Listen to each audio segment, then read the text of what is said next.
Des lieux saints datant du XIe et du XIIe siècle sont en cours de destruction à Tombouctou, cette cité classée au patrimoine mondial de l'UNESCO. Un patrimoine aujourd'hui en péril selon l'Organisation des Nations Unies. Un crime de guerre selon la procureure de la CPI, la Cour pénale internationale. Alors ce sont les islamistes qui se sont emparés, vous le savez, du nord du Mali, qui ordonnent ces démolitions parce que Dieu est unique selon eux et que c'est haram, péché. Ces destructions rappellent évidemment celles des Bouddhas de Bamiyan, détruits par les talibans en 2001.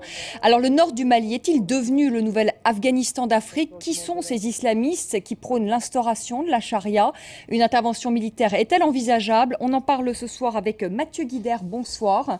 Vous êtes professeur d'islamologie, pardonnez-moi, à l'université de Toulouse, spécialiste du Maghreb et des mouvements islamistes au Sahel, auteur du Printemps islamiste, démocratie et charia, et c'est aux éditions Ellipse Marketing.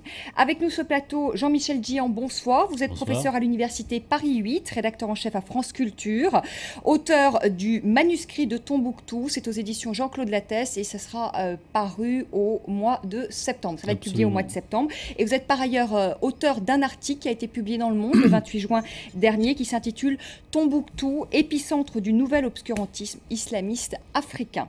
Avec nous Pierre Boilet, bonsoir, merci d'être avec nous. Vous êtes directeur du Centre d'études des mondes africains, auteur du Sahara en mouvement, co-auteur en tout cas du Sahara en mouvement, et c'est aux éditions du CNRS. Avec nous Moussa Ag Assarid, bonsoir. Vous êtes président de la cellule Europe du MNLA, qui est la rébellion Touareg, secrétaire d'État à la communication du Conseil transitoire de l'État de l'Azawad. Vous avez proclamé l'indépendance de l'État de l'Azawad. Je rappelle pour nos téléspectateurs que vous êtes allié aux islamistes pour la prise du nord du Mali. Vous me dites que non, on en parlera tout à l'heure, et qu'aujourd'hui, eh bien, ces islamistes ont pris le dessus, vous ont chassé notamment de la ville de Gao. C'était mercredi dernier. Vous êtes par ailleurs l'auteur de Il n'y a pas que du sable dans le désert, et c'est aux éditions de la presse de la Renaissance. Alors on va essayer de contacter dans quelques minutes l'un de nos observateurs à Tombouctou. Pour l'instant, nous n'avons pas la ligne. Voilà ce que l'on voilà ce que l'on me dit. Moussa Agassarid, est-ce que vous pouvez tout d'abord vous revenez du Mali, est-ce que vous pouvez tout d'abord nous donner quelques informations en provenance du nord du pays? Alors, mais d'abord, nous n'avons pas été associés aux islamistes. Nous les avons trouvés sur le territoire. Et aujourd'hui, la situation est critique et alarmante, puisque tout simplement, nous avons été trop démocrates. Et la semaine dernière, il y a eu des combats qui nous ont opposés aux terroristes d'Aqmi, de Moujao, dans la ville de Gao. Donc en ce moment même, ces terroristes sont dans la ville de Gao. Et nous avons donc préféré quitter la ville pour ne pas avoir un carnage, donc un bain de sang, pour éviter cela à la population de Gao et celle de Tombouctou. Donc aujourd'hui, la situation est très tendue. Ce que je veux dire, ce n'est pas le rapport de force qui a été en votre défaveur, mais c'est vis-à-vis donc de la population que vous avez quitté Gao. Absolument. Nous avons un objectif bien précis. Nous voulons l'indépendance du territoire de l'Azawad pour que le peuple de l'Azawad puisse vivre dignement et librement. Et pour cela, nous avons en priorité la préservation de la vie humaine, donc du peuple de l'Azawad. C'est pourquoi nous avons préféré donc éviter cela à ce peuple qui a tant souffert. D'accord. Certains observateurs, Pierre Boilet, je poserai en tout cas la question à Pierre Boilet et à Mathieu Guider également, pour savoir justement quel est aujourd'hui le rapport de force entre vous et les islamistes. Mais avant cela, on a la ligne avec Tombouctou. Nous sommes en direct donc de Tombouctou avec Amadou. En tout cas, c'est comme ça qu'on va vous appeler évidemment pour des raisons de sécurité. Tout d'abord, est-ce que vous pouvez nous dire comment s'est passée aujourd'hui la journée à Tombouctou et si les destructions de mausolées se sont poursuivies ce lundi?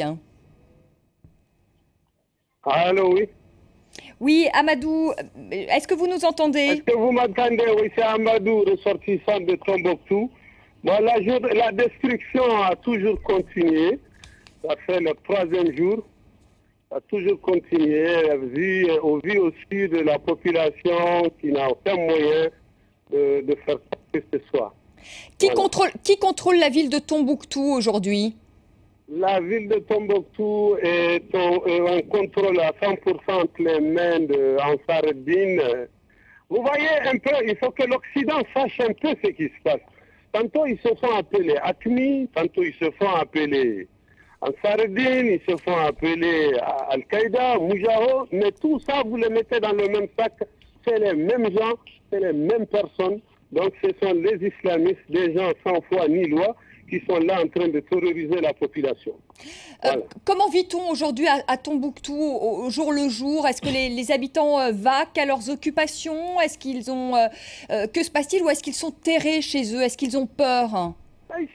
Absolument, ils sont terrés chez eux. Lorsque vous avez ces gens armés jusqu'aux dents dans les rues de la ville, devant une population main nue, qu'est-ce que vous voulez que les gens fassent? Les gens ne peuvent pas faire autrement que de prendre le Tout-Puissant, qui est au-dessus de tous, pour essayer de voir la solution venir de je ne sais où. Pour le moment, c'est ça, la désolation totale. Est-ce que la charia est appliquée dans la ville de Tombouctou? Bon, ils en parlent, la charia. C'est ce qui les motive même à aller détruire ce mausolée. En ce qui concerne ce mausolée, nous, ce que nous savons de Tombouctou, c'est que clair, Tombouctou est une ville bénie. C'est une ville de plus de 333 saints. Et ces saints, nous ne les adorons pas. Loin de là. C'est comme quelqu'un qui perd son papa, le vendredi, il se rend devant sa tombe, il récite le verset de Qul huwa Allahu ahad 11 fois, une manière d'apaiser et de donner une paix à son père ou à l'âme de ses saints, c'est tout. Tombouctou est la seule ville au monde, je dis bien, la seule ville au monde qui n'a jamais adoré ni l'idolâtrie, ni les fétiches. Voilà, l'islam est venu, on a accepté, on a suivi. Par contre, même à la Mecque, avant le prophète Mohammed, paix et salut sur lui, les gens ont adoré des pierres, ils ont adoré des fétiches. Mais à Tombouctou, cela ne s'est jamais passé. Donc c'est une ville qui a suivi et aimé l'islam. Donc on ne comprend pas qu'aujourd'hui les gens viennent pour nous dire qu'ils sont plus musulmans que les gens de Tombouctou. Merci beaucoup, merci pour votre témoignage, Amadou, en direct de Tombouctou. Jean-Michel Djian, pourquoi les islamistes détruisent aujourd'hui ces mausolées? Je ne sais pas si on peut dire pourquoi, mais on constate en tout cas qu'ils le font. Ils sont musulmans et ils profanent le monde musulman. On a affaire à des ignorants, on a affaire à des barbares. Au-delà de toute expression hystérie religieuse qui tourne autour de cette question, voilà la question. Ces gens savent-ils qu'à Tombouctou, au XIIe siècle, dès le XIIe siècle jusqu'à aujourd'hui, cette ville était un phare de l'Afrique, un phare où les savants venaient. 25 000 étudiants venaient à la mosquée de Sankoré pour apprendre. Il y avait là des grands érudits. Et tout ça, ça a fabriqué une histoire, une mémoire écrite, et non pas seulement orale, dont disposent les bibliothèques familiales et la bibliothèque Ahmed Baba, qui est l'un des symboles emblématiques de la ville de Tombouctou. Cette ville est un phare culturel. Et ces gens-là ne savent pas où ils sont. C'est ça qui est absolument effrayant. C'est l'ignorance. C'est l'ignorance. C'est l'ignorance, l'obscurantisme en plus, avec quand même un contexte politique totalement étonnant, dans un État qui s'appelle le Mali, qui n'est plus un État de droit, et qui permet à ces gens-là de faire ce qu'ils veulent. Pierre Boilet, qui sont ces islamistes qui détruisent ces mausolées? Alors ces islamistes, ils sont divers et variés, mais je voudrais surtout moi aussi dire d'abord que là il y a l'affrontement de deux conceptions de l'islam, un islam qui cherche à renouer avec un soi-disant islam des origines, à casser l'idolâtrie, alors qu'il s'oppose en fait à un islam majoritaire, extrêmement majoritaire, non seulement dans le nord, mais dans l'ensemble du Mali, même dans l'ensemble de la région, qui est un islam non seulement soufi, mais ouvert, qui effectivement n'adore pas les saints, mais a des traditions, et ça c'est vraiment dramatique. Et on voit bien qu'en fait la région n'est pas convertie à ce type d'islam, et bien au contraire, on vient d'écouter ce message. Je crois que c'est un message assez général, un message d'effroi en quelque sorte devant cet obscurantisme et cette horreur en fait. Mathieu Guidère, je vais reposer à vous la question parce que vous êtes vraiment le spécialiste de l'islam. Qui sont ces islamistes? On a parlé d'Ansardine. Tout à fait. On a un devoir d'information, c'est très important. La situation est très complexe. D'abord sur les raisons. Sur les raisons, ce que dit Ansardine, c'est qu'il y a deux raisons. La première, c'est que ce territoire aujourd'hui, sous son contrôle, et elle ne voit pas pourquoi l'UNESCO inscrirait à la demande du gouvernement de Bamako ou de Bamako des monuments qui sont sous son autorité. Et de son point de vue, si elle accède à cette demande, elle accepte de fait l'autorité de Bamako sur le territoire qu'elle ne reconnaît pas. Pour eux, ils sont dans un État autonome. Ce territoire appartient aux Touaregs pour eux. Et par conséquent, Bamako n'a pas demandé quoi que ce soit à l'UNESCO.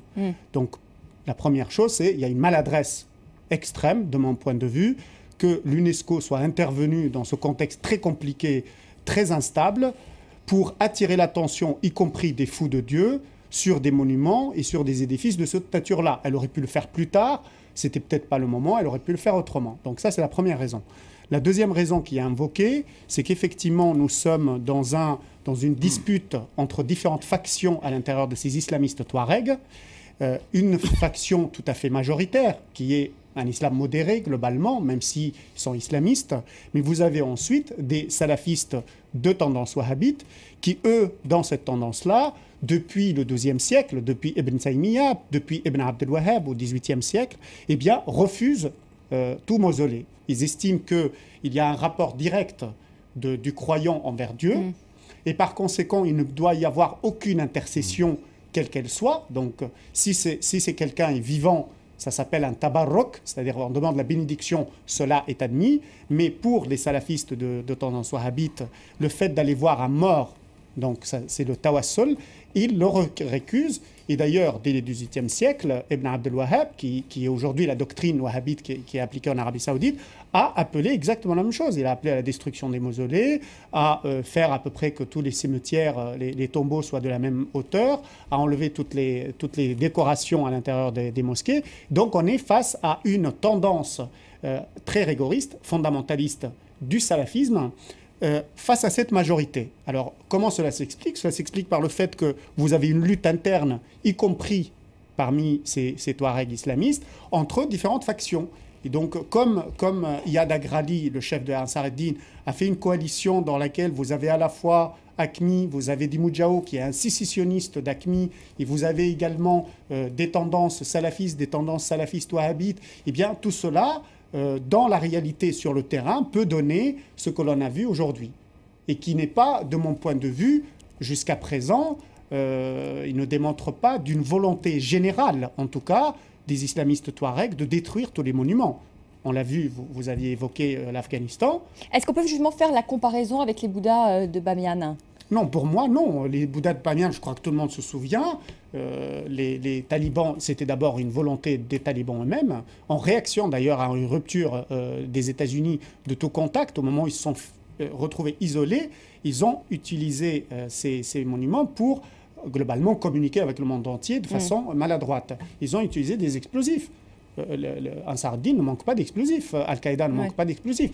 Donc aujourd'hui, nous sommes face à une opération de destruction artisanale tout à fait ridicule, qui est dommageable certes aux monuments, mais l'essentiel des monuments de Tombouctou, en particulier les 16 monuments importants et les 3 grandes mosquées, n'ont pas été touchés jusqu'à présent. Il faut espérer qu'ils ne toucheront pas. Qu'ils ne toucheront pas, parce que sinon on est vraiment en train d'attirer l'attention sur des monuments, eux, qui ont une vraie valeur, mais qu'ils détruisent un certain nombre de constructions qui sont certes anciennes, mais qui n'ont pas une valeur très importante. Pour moi, c'est un geste de communication politique, de propagande. C'est un message, finalement. C'est un message de propagande politique. Une petite rectification quand même, parce que vous avez dit 3 fois que c'était des Touaregs islamistes. Il y a des Touaregs qui font partie effectivement de Sardine. Iyad Agrali, en étant le chef, évidemment est un bon représentant, mais il ne faut pas non plus tout confondre. C'est-à-dire qu'il y a des Touaregs islamistes, mais la plupart des islamistes actuellement dans le nord du Mali ne sont pas d'origine Touareg. Et donc là, on voit arriver en plus des gens qui rejoignent donc AQMI, Ansar ad-Din, etc. AQMI est d'origine algérienne, il ne faut pas l'oublier. Et je pense que la majorité des populations, qu'elles soient Touaregs, Maures, etc., ne seront pas partie des islamistes. Alors justement, qui sont ces islamistes? Ils viennent d'où? Est-ce qu'il y a des Pakistanais? Il y a des Afghans? Est-ce qu'il y a du recrutement régional, des Sénégalais, par exemple, des gens de Boko Haram qui ont rejoint? Qui sont ces islamistes? D'où viennent-ils? Tout d'abord, il faut rappeler que c'est une histoire ancienne, puisque c'est en 2003 que le GSPC est arrivé d'Algérie avec des otages, qu'ensuite il a demandé demandé son affiliation à Al-Qaïda, qui a été plus ou moins appréciée, mais qui a fini par se faire en 2007, si je ne me trompe pas. Donc, au départ, essentiellement quand même des gens qui venaient d'Algérie, contre lesquels ni les Algériens, ni les Maliens, ni qui que ce soit d'autre n'ont rien fait. Il faut quand même le dire pendant presque 10 ans. Pour quelle raison?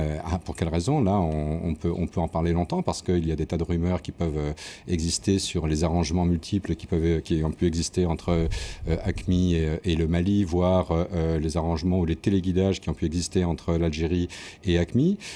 Maintenant, effectivement, il y a eu, il n'y a pas si longtemps, l'irruption de Ansar Dine à partir de la constitution faite par Iyad Agrali, qui était salafiste avant, mais qui était salafiste non djihadiste, enfin djihadiste peut-être, mais en tout cas non terroriste. Et puis maintenant, effectivement, on voit arriver le Moudjahou, etc. Donc il y a des gens qui viennent aussi de l'extérieur de la région, c'est sûr, mais la majorité initiale, en tout cas, ce sont des gens qui viennent du nord. Là, par contre, je récuse le fait que les islamistes qui sont au nord du Mali soient essentiellement AQMI et Moudjahou. Non, là, je crois qu'il faut se rendre compte du fait qu'il y a une bonne partie des Touaregs qui ont rejoint Ansar Dine. Des Touaregs à la fois qui étaient dans l'armée malienne, qui ont fui, qui ont rejoint parce qu'ils étaient Touaregs, ils voulaient cet Azawad. Des Touaregs qui étaient au MNLA et qui ont rejoint parce que l'Ansar Dine est plus riche, parce qu'il a plus de matériel, parce qu'il est mieux encadré. Et aussi, Iyad Agrali a formé une troupe assez importante. Aujourd'hui, l'essentiel des forces islamistes est Touareg. Et AQMI, vous avez un point de divergence avec Pierre Boilet, là. Et AQMI sur AQMI. AQMI, aujourd'hui, est sur un territoire Touareg. Elle est l'hôte d'Iyad Agrali, qui les a invités et lui ont prêté allégeance. Donc si demain, Iyad Agrali, c'est-à-dire Ansar Dine globalement, décidait de chasser AQMI du territoire Touareg, cela est tout à fait faisable. Alors ça, c'est peut-être une possibilité justement de dialogue entre Ansar Dine et Bamako, alors que le dialogue avec AQMI sera peut-être un peu plus compliqué, c'est moins qu'on puisse dire. On en parlera en tout cas dans la deuxième partie de notre débat, mais ça peut peut-être une piste à envisager, en tout cas, pour une solution à venir. Je voudrais quand même, Moussa Agassarid, que vous réagissiez à ce que vient de dire Mathieu Guider, qui dit donc que la plupart des gens qui sont aujourd'hui ces islamistes qui occupent le nord du Mali sont des Touaregs. Je ne peux pas laisser dire cela. J'arrive juste du terrain et je peux vous dire que ceux qui sont là-bas dans l'Azawad aujourd'hui, en majorité, sont tous des étrangers au territoire. Et que les Touaregs ont peut-être rejoint certainement Iyad autour d'Ansar Dine, mais au début, c'était pour une autre raison, qui n'était pas djihadiste ni terroriste.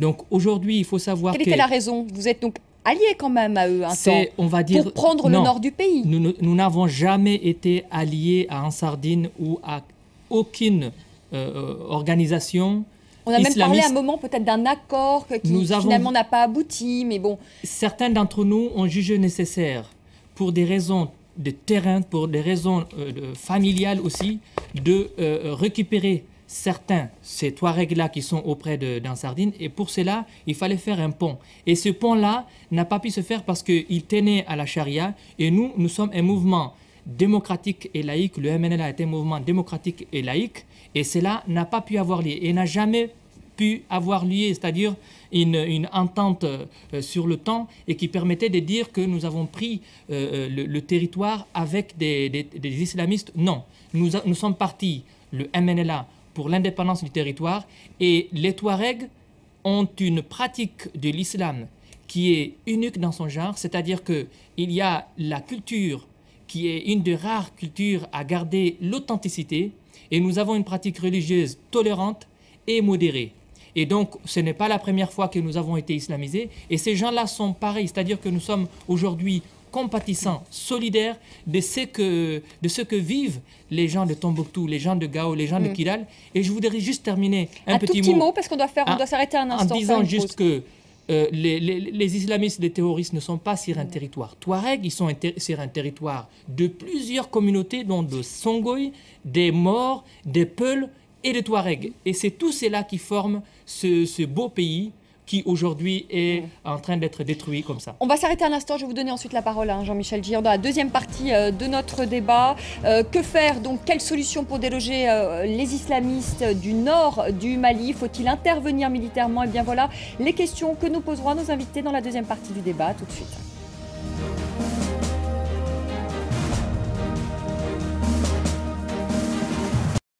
divisé avec un nord aux mains des islamistes et un sud avec un gouvernement de transition très fragile. Alors comment faire pour déloger les islamistes du nord du pays qui pourrait bien devenir une base arrière du terrorisme international? La communauté internationale est inquiète et pour cause, le Mali n'est pas très loin de l'Europe. Alors faut-il intervenir militairement? On en parle avec Mathieu Guider, professeur d'islamologie à l'université de Toulouse, spécialiste du Maghreb et des mouvements islamistes au Sahel. On en parle avec Jean-Michel Djian, qui est professeur à l'université Paris 8, rédacteur en chef à France Culture, avec Pierre Boilet, qui est directeur du Centre d'études des mondes africains, et avec Moussa Ag Assarid, qui est président de la cellule Europe du MNLA, la rébellion Touareg. Avant de reprendre ce débat, je vous propose d'écouter la procureure de la CPI, la Cour pénale internationale, Fatou Bensouda, qui parle de crimes de guerre après la destruction de mausolées à Tombouctou. On l'écoute. Les attaques délibérées contre des bâtiments civils non gardés et non militaires constituent un crime de guerre. Cela inclut les attaques contre les monuments historiques et la destruction de bâtiments religieux. Mon message à ceux qui sont impliqués dans cet acte criminel est clair.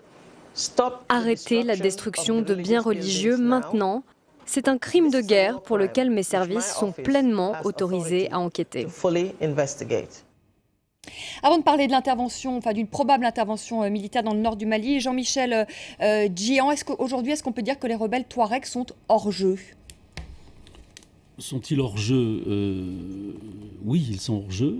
Et en même temps, on a affaire à un chaos total. Il y a le chaos de Tombouctou dont on vient de parler, mais c'est le chaos de la nation, de l'État-nation malien qui est en jeu. Aujourd'hui, il n'y a pas d'interlocuteur à Bamako.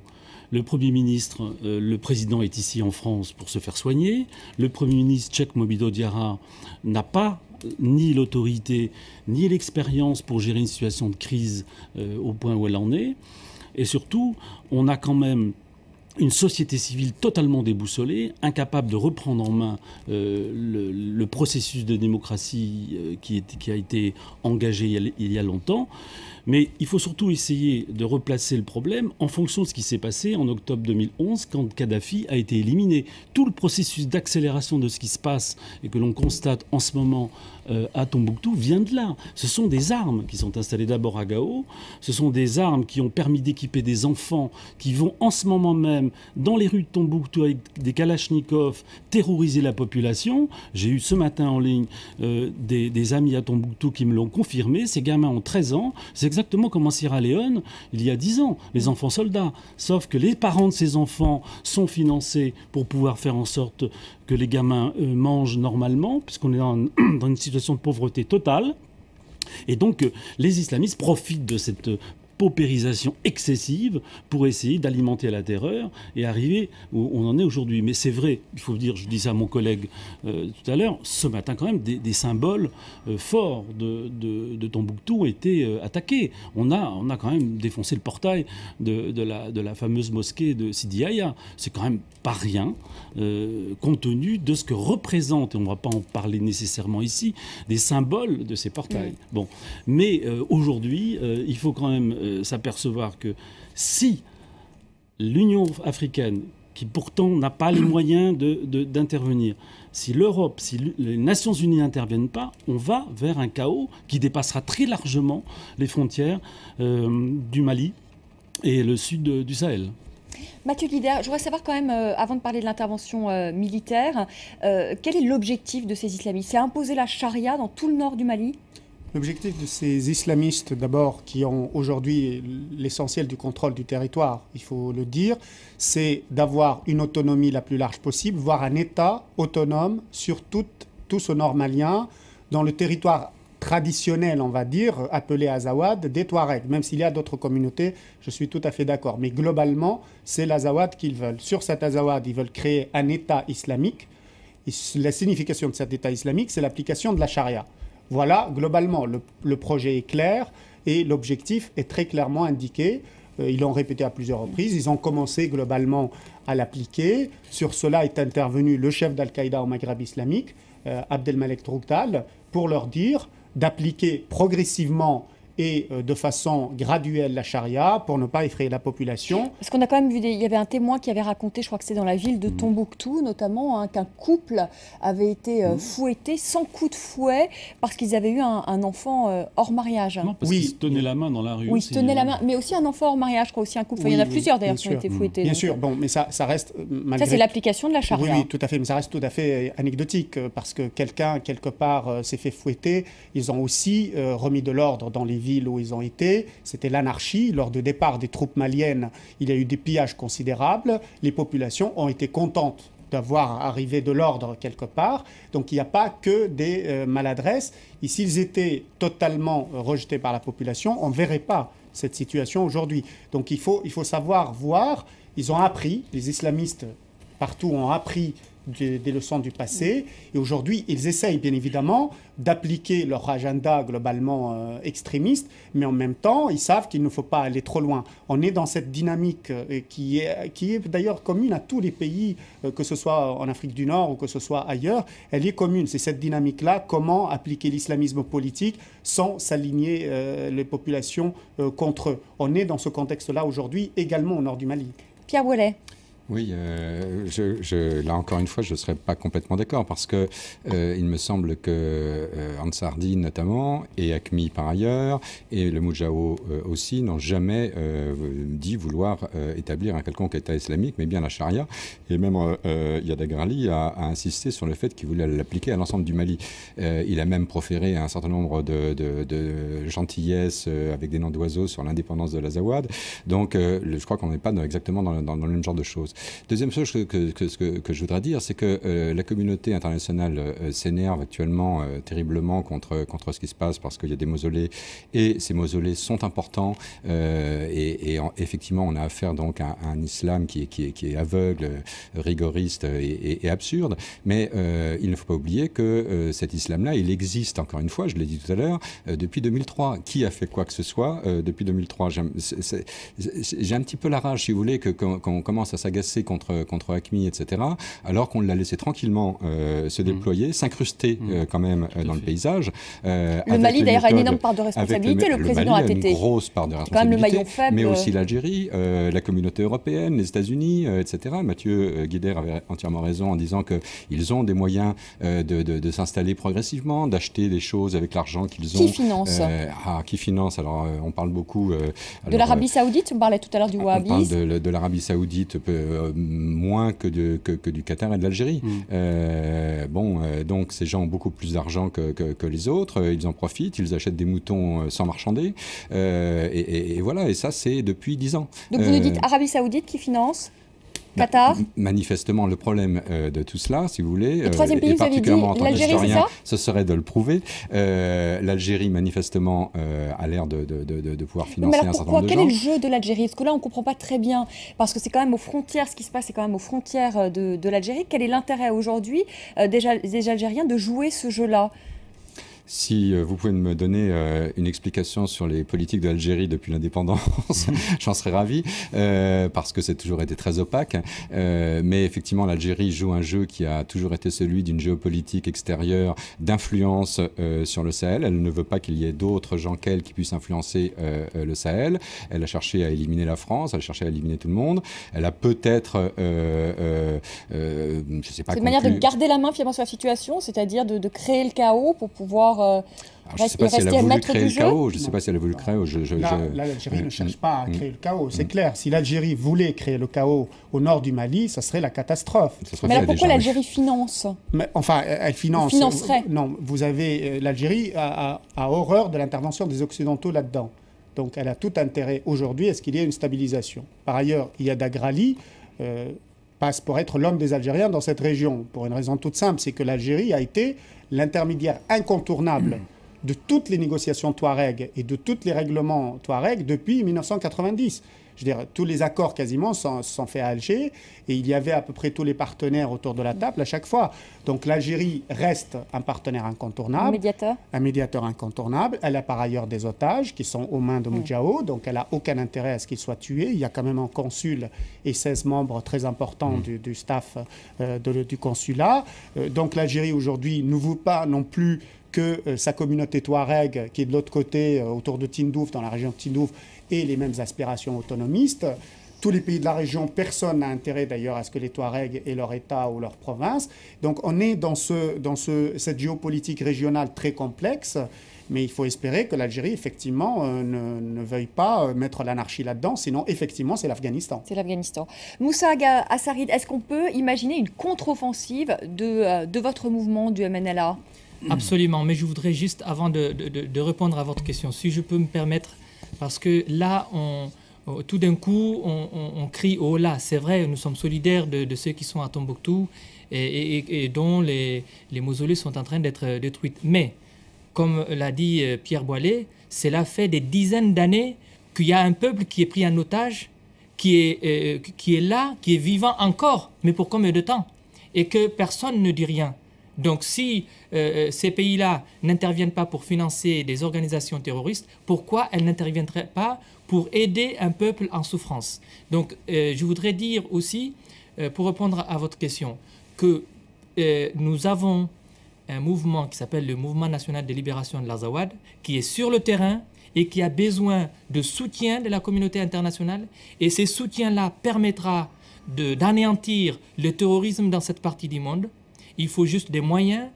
Et vous demandez des moyens à qui? Vous demandez quels moyens et vous demandez à qui ces moyens? Tous ceux qui sont contre le terrorisme et qui combattent le terrorisme. Et tous ceux qui n'apportent pas leurs moyens sont en quelque sorte aussi peut-être complices de cela. Mais est-ce que vous seriez pour une intervention militaire, par exemple, de la CEDEAO avec un appui des Nations Unies? Aucune force d'intervention militaire sur ce territoire qui ne passerait pas par le MNLA aujourd'hui, est vouée à l'échec parce que nous, MNLA, nous ne la laisserons pas rentrer sur le territoire de l'Azawad, que nous avons libéré de la présence de l'occupation de l'armée malienne depuis le 1er avril, mais qu'aujourd'hui, il faut comprendre une chose, que nous avons besoin du soutien pour protéger un peuple en souffrance, un peuple qui est en train de mourir.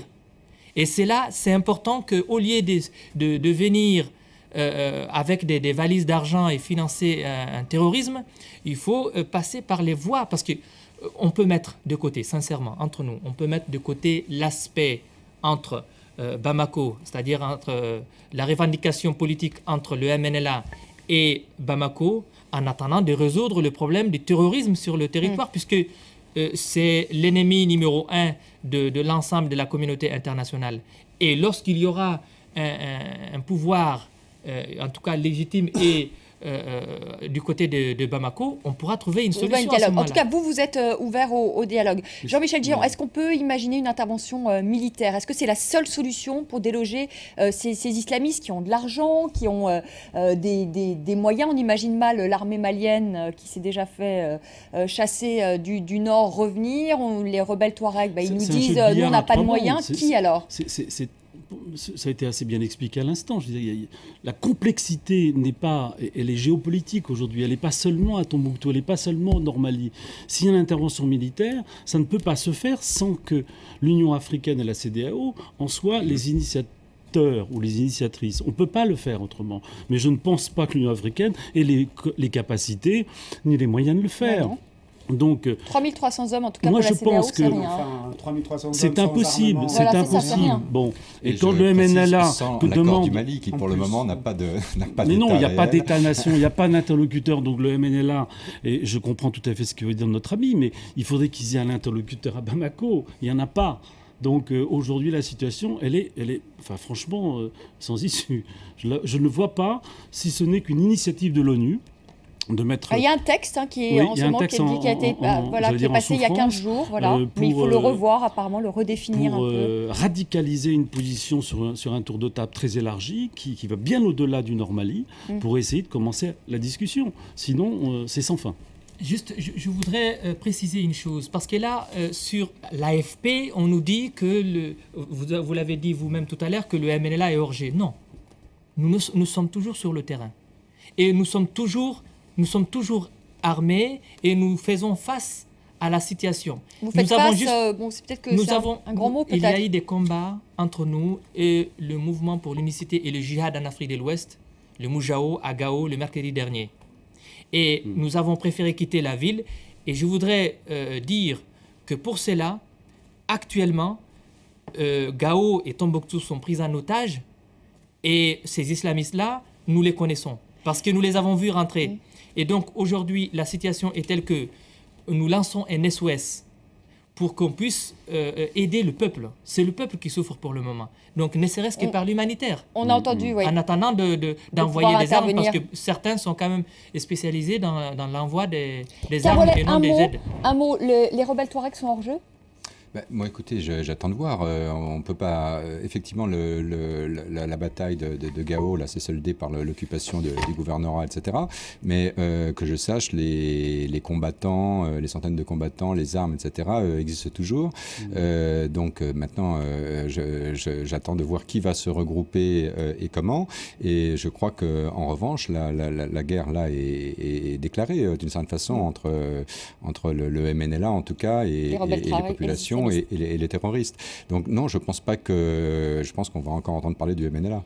Mathieu Guider, est-ce que les islamistes menacent aujourd'hui toute la sous-région et est-ce que l'Europe aujourd'hui est menacée? Est-ce qu'il y a des risques d'attentats terroristes? Est-ce que le risque pourrait augmenter? Parce que finalement, si on regarde toute cette bande sahélo-saharienne, ça part du Nigeria, ça va jusqu'en Somalie. Est-ce qu'il y a un risque aujourd'hui d'abord pour toute la sous-région et pour l'Europe? Jusque-là, ce conflit n'a pas été internationalisé. Aujourd'hui, il y a un certain nombre d'acteurs qui veulent son internationalisation. Cette internationalisation fait que, effectivement, les menaces existent aujourd'hui. Mais auparavant, non. Aujourd'hui, la seule menace réelle qui existe, elle a été dite, elle a été répétée à la fois par AQMI, Moujao, Ansar Dine. S'il y a quelconque troupes étrangères qui interviennent dans le territoire de l'Azawad au nord de Mali, si un pays soutient une intervention étrangère, ils ont clairement dit, ces trois factions, ils ont clairement dit que non seulement ils s'attaqueraient, et là on a également le MNLA qui le dit, qu'ils n'accepteraient pas aucune intervention étrangère et aucune ingérence sur le territoire, ils ont également dit qu'ils s'attaqueraient à ces pays-là, qui soutiendraient pour eux, qui sauveraient une occupation. Donc on peut dire aujourd'hui qu'il y a un risque, une menace à toutes les nations qui voudraient soutiendraient une intervention là-dedans, puisqu'on a la menace qui est annoncée. Désolé Pierre Wallet, on doit rendre l'antenne. En tout cas, merci à tous les quatre d'avoir participé à ce débat sur le nord du Mali. On aura évidemment l'occasion d'en reparler sur France 24. Merci à vous de nous avoir suivis. Je vous retrouve demain, 19h10, pour un nouveau débat. Très belle soirée.